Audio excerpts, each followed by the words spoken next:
올해 44살인 스더위는 미국 캘리포니아주 출신으로 중국 국적을 가진 인물입니다. 그는 아내 리니진과 두 아들을 두고 있는 가장인데요. 젊은 시절 스더위는 중국 선전에서 한 기술회사를 운영하며 기업 임원으로 일했습니다.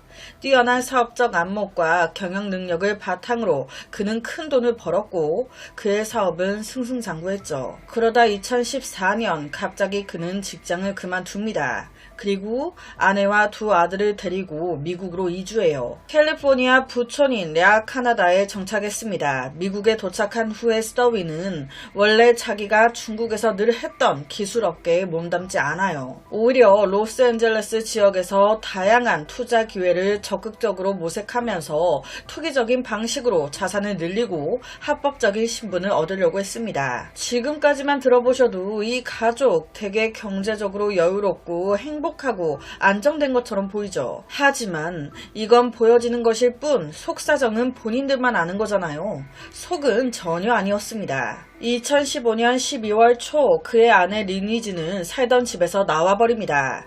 그리고 미국에 있는 자신의 어머니 집으로 이사해요. 별거에 들어간 거예요. 왜? 이 스더윈이 그렇게 날 때려. 중국에 있을 때부터 오래 전부터 가정폭력을 그렇게 저질렀던 거예요. 견디다 못한 아내 리니진이 자신의 부모님 집으로 도망치듯이 나왔습니다. 그랬더니 12월 30일 스더윈 차를 몰고 장모님 집으로 가서 가자고 아내의 팔을 붙잡고 강제로 끌고 가려고 그러면서 두 사람 사이에 격렬한 다툼이 벌어졌습니다. 아내 리니지는 한때 너무 심하게 맞아서 제발 이 사람 좀 잡아가라고 경찰에 신고를 했었어요. 하지만 그럼 뭐하냐고요. 경찰이 스더윈을 체포해 가지 않는데. 이런 상황에서 다음날 리니진의 오빠인 린다웨이가 이 상황을 알게 된 거예요. 내 동생이 남편한테 맞고 산대. 바로 오빠 린다웨이는 여동생인 리니진을 데리고 법원에 가서 신변 보호 명령을 신청. 스더윈의 추가적인 괴롭힘을 막았을 뿐만 아닌 맞고 산다는데 어떻게 더 같이 삽니까? 야, 너 나와. 별거해.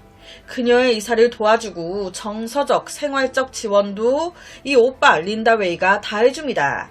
그러니까 아내 린위진 입장에서는 너무 든든했겠죠. 린위진은 법정에서 남편 스더윈 중국에 살 때부터 날 그렇게 때려댔다. 미국으로 오면 좀 나아질 줄 알았는데 전혀. 오히려 중국에 있을 때보다 폭행이 더 심해졌다. 절 주먹과 발로 때리다 못해 한 번은 베개로 제 입과 코를 막아 죽이려고도 했었습니다. 장기간 신체적, 정신적 학대로 인해 그녀는 심신이 지쳐 결국 이 관계를 끝내기로 결심했고 결론은 법원 또한 오케이 별거 해라 승인을 내려줍니다. 자, 이런 상황에 누가 더 화가 나겠습니까? 이 스더윈 열이 받아 미치겠는 거예요. 네가 감히? 이런 상황에 스더윈 아내에 대한 원망? 이건 아주 기본이에요. 그런데 플러스로 아내한테 별거해라 부추기고 내가 아내한테 접근 못하게끔 신변 보호 명령을 신청해버리고 법원에 증인으로까지 나와서 나 쓰레기라고. 리니진의 오빠 린다웨이에게 느끼는 증오감이 어마무시하게 된 겁니다. 그놈이 나와 내 아내 사이를 완전 이간질해 멀어지게 만들었다고. 내 결혼생활 파탄난 거 다 저놈의 오빠 린다웨이 때문이라고. 린다웨이가 내 인생을 망쳤다고. 린다웨이에게 강한 원한을 품게 된 거예요. 감정이 통제되지 않고 이성이 점점 흐려지는 상황에서 오랜 시간 쌓여온 증오와 좌절감이 결국 폭발, 그것이 돌이킬 수 없는 비극으로 이어졌습니다. 2016년 1월 22일 아침 경찰은 살인사건이 벌어졌다는 신고를 받고 한 2층 주택으로 출동했습니다. 집안에 서로 다른 층에서 각 두 구의 청소년 시신이 발견됐어요. 피해자는 당시 16살이었던 윌리엄과 15살이었던 앤서니였습니다. 초기 감식 결과에 따르면 두 아이들은 모두 심각한 둔기에 맞아 사망했는데 앤서니의 몸에 저항 흔적이 하나도 없었어요. 아무래도 당시에 자고 있었던 것 같아. 자다가 갑자기 둔기에 맞아 그대로 사망한 듯한. 반면 윌리엄은 온 몸이 저항 흔적이었습니다. 즉 깨어있는 상태에서 공격당했어. 또한 현장 정황으로 미루어 볼 때 사건 발생 당시 윌리엄 공부를 하고 있었던 것 같았어요. 뒤에서 갑자기 내리치니까 아이가 놀래가지고 막 저항하다가 끝내 사망한. 집안에 강제 침입의 흔적이 있었습니다. 하지만 집안에 기중품이나 이런 건 그대로 있었어요. 두 아이들의 시신을 가장 먼저 발견한 사람은 이 아이들의 부모님이었습니다. 이 아이들의 부모님? 리니진의 오빠인 린다웨이였어요. 아, 진짜 준비하면서 너무너무 마음이 아프고 짜증났어요. 린다웨이는요, 딱 느낌이 왔습니다. 우리 아이들을 이렇게 만든 놈? 100% 스더윈이야. 린다웨이의 말에 따르면 사건 발생 전날 밤 11시쯤에 갑자기 여동생 리니진한테 전화가 왔다는 거예요. 오빠, 스더윈이 갑자기 집에 도끼를 들고 쳐들어왔어. 다짜고짜 날 발로 차고 도끼로 찍어 죽여버리겠다고. 나 코뼈 부러지고 지금 장난 아니야. 미친놈이야. 또 찾아와서 죽이겠다고 하면 어떡해. 엉엉 울면서 전화가 온 거예요. 더 최악은요, 린위진과 스더윈 사이에도 두 아들이 있었어요. 아빠가 도끼 들고 난리치는 걸 당시 16살이었던 장남과 8살이었던 막내 아들도 다 본 겁니다. 상황이 최악까지 안 간 것도요, 이 16살 장남 때문이었습니다. 이 큰아들이 놀래가지고 앞에 나서서 아빠를 제지한 거예요. 아빠 이러지 말라고. 그러니까 지 아들이라고 말은 또 잘 들어요. 아들이 막아서니 바로 뒤돌아 도망가버린 겁니다. 이 소식을 들은 오빠 린다웨이와 그의 아내는 바로 여동생 리니진의 집으로 달려갔습니다. 갔을 때 스더윈은 이미 사라진 상태였어요. 새벽 1시 반쯤 린다웨이와 아내는 여동생 리니진을 병원으로 데려가 치료받게 했고, 어느 정도의 시간 동안 곁을 지킨 뒤 자신들의 집으로 돌아와 휴식을 취했습니다. 그렇게 다음날 아침밥을 먹어야 되니까 린다웨이가 아들 앤서니와 윌리엄을 깨우려고 아이들 방으로 딱 갔는데, 거기서 두 아이들이 처참하게 죽어있는 걸 발견하게 된 거예요. 와, 이게 무슨 일입니까? 100% 이거 스더윈 짓거리야. 왜? 이 새끼가 원래 전부터 계속 나한테 원한이 있었거든. 지 아내와 지 사이에 이혼을 내가 부추기고 있다고, 내가 지 결혼 생활을 파탄냈다고 생각해 나를 늘 죽이고 싶어 했거든. 그럼 날 죽여야지. 왜 내 새끼들을 죽여? 와, 경찰은요, 바로 스더윈에게 연락을 취했어요. 그런데 될 리가 없죠. 기록에 따르면 리니지는 2015년 12월 31일 공식적으로 스더윈을 가정폭력으로 고소했고, 자신과 어머니를 위한 신체 보호 명령을 법원에 신청한 적이 있습니다. 그 후에 약 일주일 정도 더 지난 2016년 1월 7일 스더윈은 임시 제한 명령을 받았고, 법원으로부터 리니진과의 접촉을 금지당했어요. 그 후에 그는 함께 살던 집에서 쫓겨나 잠시 친구 집에 머물거나 여러 곳의 모텔을 전전하게 됐습니다. 그리고 다시 약 2주 뒤 2016년 1월 21일 오후 스더윈은 리니진이 법원에 공식적으로 이혼 신청했다는 사실을 알게 됐습니다. 이걸 딱 알게 됐을 때 그는요, 분노가 막 차올랐어요. 네가 감히 날 떠나려고 그래? 그래서 바로 도끼 들고 찾아간 거예요. 누굴? 아내 리니진을 죽여버리겠다고 도끼 들고 막 나댔죠. 하지만 결론은 큰아들이 막아서니 알겠다 하고 뒤돌아 나오는데, 와, 이게 짜증이 화가 안 가라는 거예요. 그러니 생각이 나는 겁니다. 제가 앞서 그랬잖아요. 이놈 자기 부부 사이에 개입한 오빠 린다웨이를 너무너무 싫어하고 있었다고. 모든 화살이 오빠인 린다웨이에게 향한 거예요. 오빠 린다웨이 부부가 리니진의 연락을 받고 급하게 리니진 집으로 향했을 때 반대로 리니진 집을 나온 스더윈, 린다웨이 부부의 집으로 향한 겁니다. 서로 반대로 간 거죠. 오빠 린다웨이가 리니진을 병원으로 옮기고 진정시킬 때 이놈은 린다웨이의 소중한 두 아들을 죽이고 있었습니다. 지한테는 조카인데. 범행 시간은 1월 22일 새벽으로 보입니다. 초기 증거를 확보한 후에 경찰은 곧바로 스더윈에 대한 수배령을 내렸고, 그가 실종 당시 운전하던 2015년형 진회색 SUV 차량 정보를 공개하면서 시민들에게 제보를 요청했습니다. 출입국 기록을 추가로 조사한 결과 경찰은 스터윈이 22일 새벽에 로스앤젤레스 국제공항에 도착해 홍콩행 편도 항공권을 구입, 그날 오전 10시에 한 항공편을 타고 출국한 사실을 밝혀냈습니다. 공항 직원 말에 따르면 당시 스터윈 6개국의 서로 다른 돈들과 세 나라의 신분증을 소지하고 있었으며 현금으로 티켓을 추가 결제해 1등석으로 업그레이드했다는 거예요. 세 나라의 신분증 미리 준비했다는 거 아닙니까? 즉 치밀하게 이 모든 걸 사전에 계획했다는 거죠. 죽이고 다른 나라로 도망가려고 준비를 철저하게 해놨구나. 곧이어 경찰은 로스앤젤레스 국제공항 인근에서 스터윈의 짙은 회색 SUV를 발견합니다. 그리고 그 차량 안에서 수건에 감싸져 있는 혈흔이 묻은 망치를 발견해요.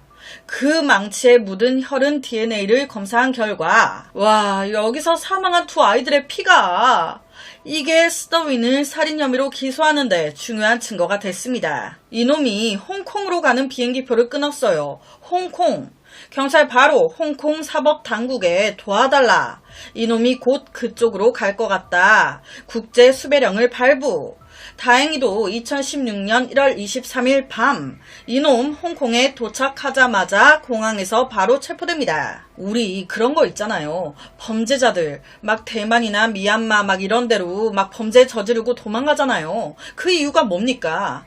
그쪽이 범죄인 인도 조약이 없거든. 내가 거기서 잡혀도 그 나라에서 보내주기 싫다 하면 못 데리고 가는 거예요. 그러니까 미얀마나 이쪽으로 많이 도망을 가죠. 그렇다면 와, 설마 여기도? 정말 다행히도 미국과 홍콩 사이에는 범죄인 인도 조약이 체결되어 있었습니다. 바로 미국으로 컴온! 2016년 1월 25일 스터윈은 보석을 신청합니다. 돈 낼게, 나 좀 풀어줘. 하지만 응, 안 돼. 법원에서 기각. 그는요, 억울하다고 얘기해요. 내가 홍콩에 간 거는 도망간 게 아니에요. 일적으로 처리할 게 있어가지고 홍콩 갔다가 중국 선전으로 가려고 했다고. 일 때문에 간 거예요. 일 때문에. 와, 무엇보다 지금 피해자가 어린 두 아이들입니다. 왜 애들을 죽이냐고. 형 윌리엄은 고3 학생으로 과학을 되게 좋아했어요.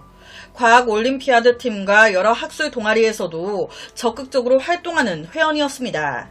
그의 꿈은요, 정형외과 의사였어요. 동생 앤서니는 1학년 신입생으로 성격도 그렇게 밝고 재밌어.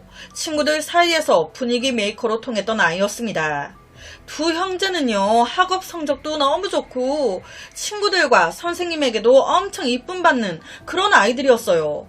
이 아이들이 뭘 한다고 죽이냐고. 학교 측은요, 다른 학생들 또한 너무 충격을 먹어서 슬퍼하니까 그 감정을 위로하기 위해 학교에 특별히 심리상담사와 치료사를 배치하고 윌리엄과 앤서니를 위한 추모 촛불 집회를 열었습니다. 스더윈이 체포되면서 그를 아는 사람들이 점점 더 많이 나서 그의 알려지지 않은 면모를 폭로하기 시작했습니다.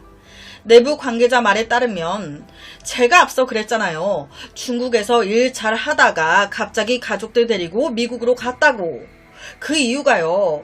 사실은 좀 더 나은 삶을 살기 위한 게 아닌 법적 책임을 피하기 위해서였습니다. 보니까 이놈이 중국에서 일할 때 정부 관료와 교장한테 뇌물을 주고 불법적인 방법으로 계약을 따낸 거예요.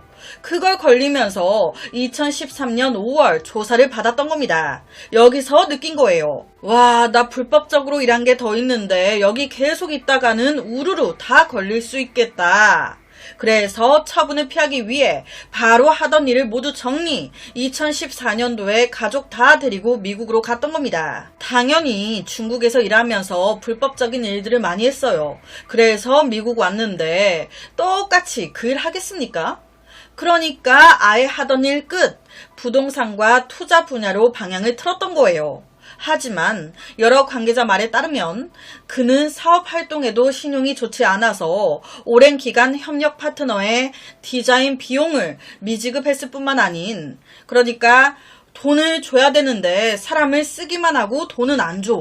그래서 신용도가 아주 바닥이야. 이 상황에서 더 짜증나는 건 사람은 써놓고 돈은 안 줘.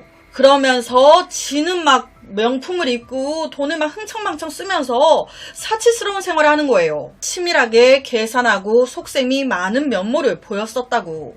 그러니까 잔머리 엄청 굴리는 거죠. 2016년 5월 이때 검찰은 그에게 2건의 1급 살인죄와 1건의 배우자 상해죄로 정식 기소했습니다. 이제 재판이 진행돼야 하는데, 그런데 2016년 6월부터 2023년도까지 스터윈의 변호사가 재판 일정을 계속 미루는 거예요. 서류 준비가 안 됐다, 뭐가 안 됐다 등등등 이유를 대면서 계속 재판 연기.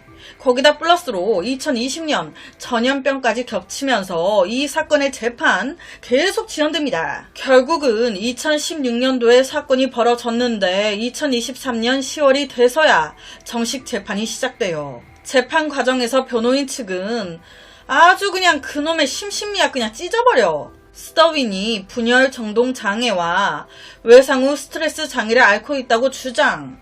그가 이미 1986년도에 정신질환으로 중국에서 입원 치료를 받은 적이 있다고 주장했습니다. 아니 솔직히요, 또라이니까 이런 짓을 하죠. 정신이 제대로 박힌 놈이면 이런 짓 하겠습니까? 그런데 또라이라고 봐달라고 하면 이거 뭐 어떡하라는 거예요. 이때 배심원은요, 다행히도 그건 죗값을 깎아주는데 전혀 영향을 주지 않는다, 심신미약 받아들이지 않습니다. 법원은 스터윈이 범행 당시 망치를 소지하고 아무런 무기도 없는 아무 죄 없는 두 조카를 공격, 그 수법이 너무 냉혹하고 잔인했다. 또한 그는 범행 당시 여러 차례 캘리포니아 이혼법, 중국의 범죄인 인도 정책, 그리고 살인범이 어떻게 가벼운 형을 받는지 등 여러 인터넷 검색을 했다는 점을 지적. 그의 행동이 고도의 계획성을 띠고 있고 법이 요구하는 형사 책임을 완전히 갖추고 있음을 보여준다고 얘기했습니다. 그래서 결론은 2024년 3월 판사는 그에게 가석방 없는 무기징역을 선고합니다. 참 여기서 마음이 아픈 게요, 이 선고가 내려진 당일 법정 프로젝터에 사망한 윌리엄과 앤서니의 생전 사진들이 쭉 상영이 됐대요. 아이들이 무슨 죄냐고요. 그 현장에서 아버지인 린다 웨이가 막 펑펑 울면서 저는 매일 아들들이 너무나 그립습니다. 이제는 꿈에서만 아들들을 만날 수 있어요. 그의 아내 또한 법정에서 비극이 발생한 이후로 마치 살아있는 시체처럼 지내고 있다고. 오랜 기간 심각한 우울증에 시달려 약물과 심리치료에 의존해 생활하고 있다고. 왜 아무 죄도 없는 내 아이들한테 그런 잔인한 짓을 한 거냐고. 아무리 생각해도 이해가 안 된다고. 더 화가 나는 건요, 재판 내내 스터윈 자신의 죄를 인정하지도 전혀 후회하지도 않았다는 거예요. 그러니까 뭐하러 날 건드려. 지금은 아무 생각이 없겠죠. 나름 지 딴에 억울만 하겠지. 그러니까 더더욱 이런 놈은 사회에 나오면 안 돼요. 남은 생 감옥에서 괴롭게 살다 죽어 나오길 바랍니다. 스터윈이 형을 선고받으면서 이 충격적인 사건이 마침내 마무리됐다고 생각했습니다. 하지만 사건이 끝난 후 예상치 못한 상황이 이어집니다. 오빠인 린다 웨이와 그의 아내가 법원에 비정상 사망 소송을 제기한 거예요. 그런데 그 소송의 피고인이 오빠 린다 웨이의 여동생 리니진이야. 그렇게 여동생을 보호하고 챙겨줬던 오빠가 반대로 이 동생 리니진에게 소송을 건 거예요. 법원 문서에 따르면 린다 웨이 부부 왈 리니진이 스터윈과 이혼하려고 했잖아요. 그런데 나한테 책임이 있는 걸로 되면, 내가 먼저 이혼을 얘기했다 이런 식으로 되면 재산을 내가 더 가져올 수가 없거든. 이 남자가 잘못해서 내가 이혼을 하려고 하는 거다. 모든 책임이 남자한테 가야 내가 재산을 거의 다 가져올 수가 있거든. 즉 리니진이 이혼하면서 스터윈의 모든 재산을 다 가지려고, 독차지하려고 일부러 스터윈의 성격을 자극했다는 거예요. 의도적으로 자극해 그의 감정이 폭발하도록 유도하고 그로 하여금 폭력적인 행동을 하게 만들어 결국 감옥에 가게 함으로써 재산 분할을 피해 자기가 다 독차지하려고 했다는 겁니다. 그 계획에서 아무 죄 없는 우리 아들들이 살해당했다는 거죠. 그 계획 때문에. 그래서 이 오빠 부부가 동생 리니진의 행동이 내 두 아들의 비정상적인 사망을 간접적으로 초래했다고. 그러니까 그녀에게 민사 책임을 물어달라 요구한 거예요. 현재까지 이 소송의 최종 판결 아직 공개되지 않았습니다. 자신을 지켜줬던 오빠가 반대로 소송을 걸었습니다. 너 때문에 우리 아이들이 죽었다는 거죠. 이 소송으로 가족 내부에 갈등이 발생했는지는 알 수 없어요. 하지만 한때 같은 편에 섰던 가족들이 이제는 원수가 돼 이미 가슴 아픈 이 비극을 더욱 복잡하고 풀기 어렵게 만들고 있는 건 맞는 것 같아요. 준비하면서 너무너무 화가 났어요. 스터윈, 아내 오빠에게 열이 받고 짜증이 나면 어른들끼리 알아서 해결을 하든가 왜 아이들을. 앞서 스더윈이 흉기 들고 지안을 죽인다고 날뛸 때 그때 지 큰아들이 나서가지고 막았잖아요. 그러니까 그냥 돌아갔죠. 지한테도 지 아들은 소중해. 그러니까 이 오빠 놈도 지 아들들이 소중할 거 아니야. 복수하고 싶어. 그래서 아이들을 최고의 고통을 주고자 죄 없는 아이들을 죽인 것 같은데 정말 씨발스럽네요. 격한 발언 죄송합니다. 오늘 제가 준비한 사건은 여기까지입니다. 어떻게 들으셨나요? 매일 저녁 10시 25분 모미지 업로드 구독과 좋아요 그리고 새로운 영상이 업로드 될 때마다 띠링띠링 알려주는 알람 설정까지 한 번씩 부탁드립니다. 내일 저녁 또 다른 사건으로 찾아뵙겠습니다. 내일 봬용.